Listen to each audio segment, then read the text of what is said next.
So when Lord Raglan died in the Crimea in 1855, Florence Nightingale said to her parents that it was impossible not to love him. I did, she said. He was a very good man. Now, Lord Raglan's grandson is actually Arthur Somerset. And Arthur is one of my relations. He's my great-grandfather, who was very musical. And he was great friends with Arthur Sullivan. And when Gilbert and Sullivan were writing one show a year for this Savoy Theatre, he had an arrangement with his friend Arthur that he could have a box whenever he wanted, and he could sing all the scores off the book. And this is Arthur, not actually in his Rifle Brigade uniform, but in his operatic military uniform. And here I have a portrait of his wife as a young girl. She lived in Lowndes Street in Knightsbridge, and they wrote fabulous letters, love letters, which I have to each other.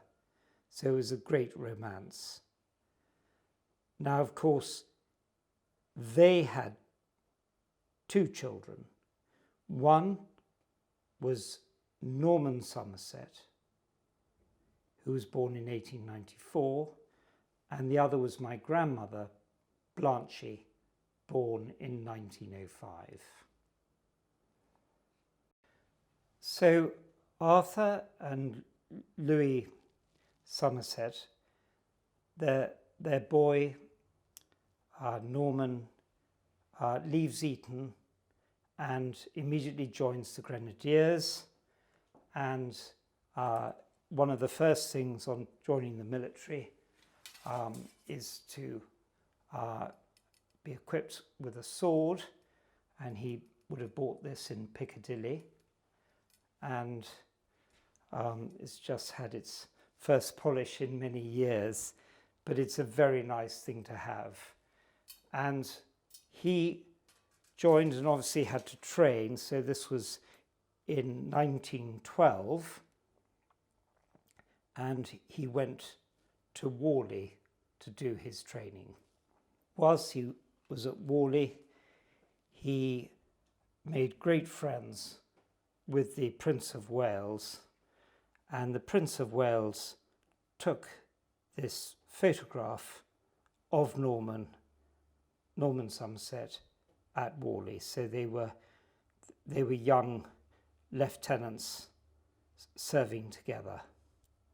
And this actually says Norman Somerset, 1st Battalion Grenadier Guards, taken by HRH, the Prince of Wales, at Worley in August 1914.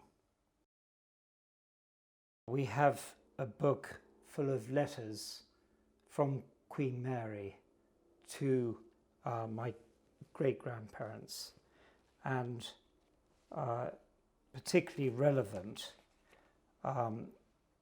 is a nice letter from the Prince of Wales to my great-uncle Norman, and this is in September. It's September the 1st, 1914.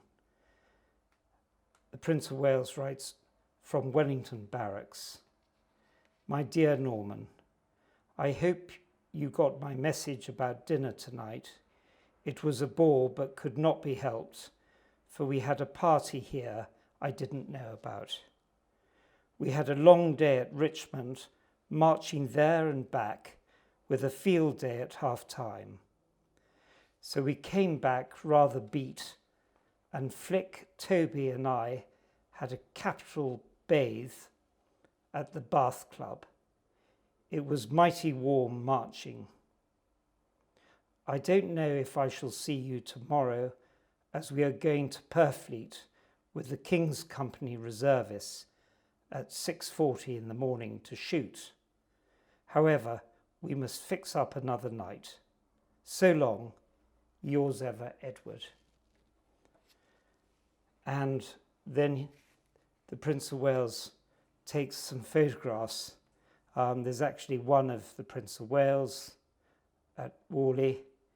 There's one that he took of Norman Somerset, my great uncle, and his friends. And of course that is September. Who would have thought that a month later Norman Somerset would be killed in action? And being a tall, I think he was 6'6", and the officers were picked off by snipers because they were always told to shoot the tallest person, and he was shot in the left eye. Well, amongst the letters here from Queen Mary, she writes to my great-grandfather on the death of his son, Norman Somerset. She says, "Dear Captain Somerset, I feel so much distressed at the sad death of your only son that I must send you and your wife a few lines to express my warmest sympathy."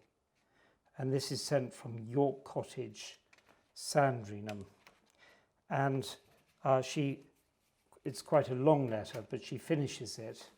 "The King joins me in offering you both our deepest sympathy, and I remain yours very sincerely, Mary R."